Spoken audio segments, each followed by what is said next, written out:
teruskan soalan yang hampir sama. Kalau Yang Berhormat Menteri mengatakan rasional ataupun justifikasi nak wujudkan akta tahanan rumah ini adalah kerana penjara kita overcrowded ataupun kerana nak ada peruntukan untuk pemakaian device, saya rasa itu bukanlah alasan yang besar untuk wujudkan satu undang-undang. Sebab kalau Yang Berhormat masih ingat masa Yang Berhormat jadi masa COVID dulu, beberapa akta telah dipinda untuk memasukkan pemakaian device itu dalam akta yang sedia ada. Contohnya Akta 342, Akta Pengawalan Penyakit Berjangkit. Mereka yang dikenakan tindakan kerana tidak mengambil langkah tak pakai face mask dan sebagainya, dicadangkan untuk memakai device. Itu benda yang kecil saja. Peruntukan Seksyen 3 ini sudah jelas. Saya rasa intention of legislation, niat pembuat undang-undang pada masa ini juga telah mengambil kira berlaku satu masa akan berlakunya overcrowded di dalam penjara. Jadi takkanlah kerana alasan-alasan begitu saja menyebabkan perlu satu akta khusus untuk tahanan rumah.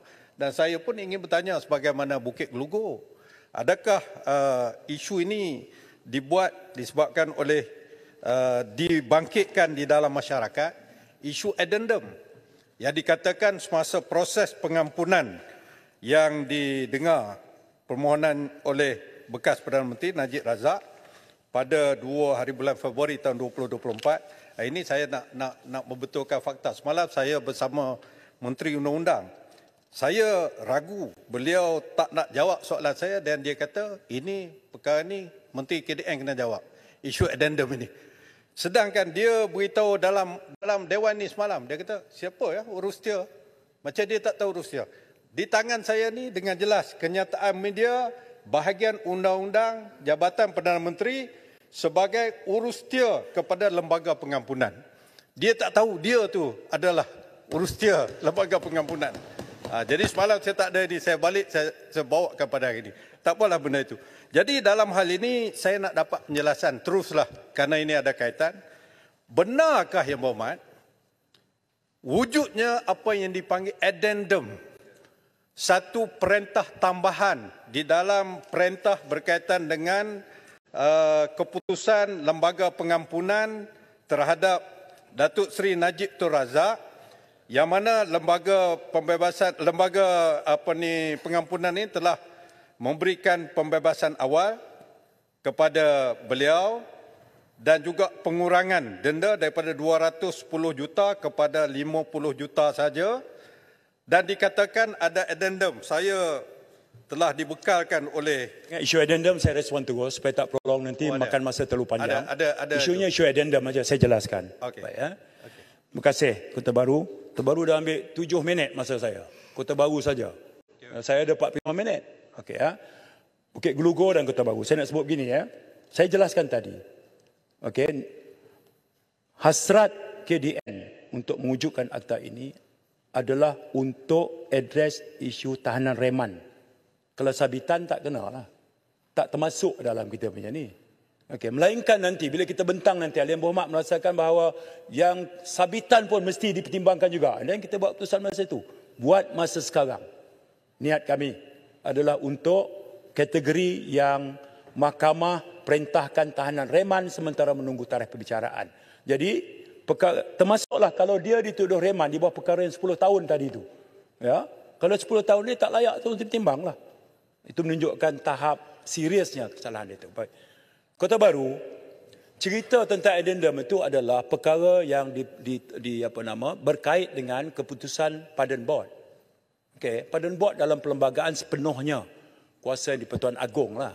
Administratif, of course lah, dia adalah Sekretariat Pengaptaran dan sebagainya kan. Kota Baru juga mengikuti keputusan mahkamah. Ketika peguam yang berkenaan bawa dan mahkamah kemudian menganggap bahawa addendum ini adalah satu hearsay.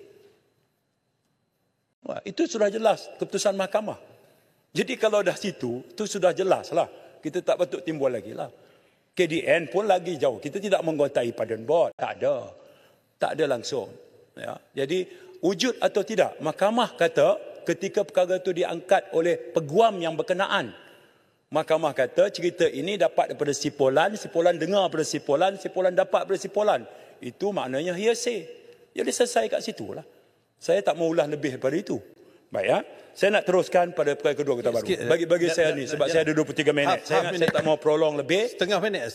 Saya dah jelaskan begitu Kota Baru. Setengah minit. Keputusan mahkamah yang telah pun dia buat. Saya nak tanya begini ya Muhammad. Be fair to me also. Ya. Sebagai kerajaan, apabila wujudnya isu addendum ini, boleh kerajaan jelaskan ada ataupun tidak ada addendum itu. Bukan masalah hearsay tak hearsay. Perdana Menteri atau Menteri boleh menghadap Yang di-Pertuan Agong yang dulu. Tanya Yang di-Pertuan Agong, ada ke tidak addendum itu? Itu duduk. Ya. Bagi saya jawab pula. Itu pandangan yang berhormat. Ya kan?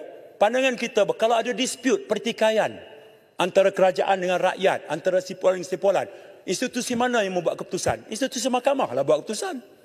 Kalau mahkamah kata itu hearsay, yang berhormat faham apa maksud hearsay. Ya, jadi dianggap selesai lah. Pandangan yang berhormat adalah kerajaan kena tanya. Itu pandangan yang berhormat. Affidavit itu hearsay, isunya bukan hearsay. Pandangan yang berhormat, kerajaan kena tanya. Pada buat ada tak? Itu pandangan yang berhormat. Oleh kerana ada dispute pertikaian, leave it to court to decide. If there is something related to the law, let the court develop the law dengan izin. Oh, gagah saya hafal skrip tu nak berhujah ni cakap orang putih juga. Ya. Baik. Itu cerita tu. Saya move kepada tajuk yang kedua.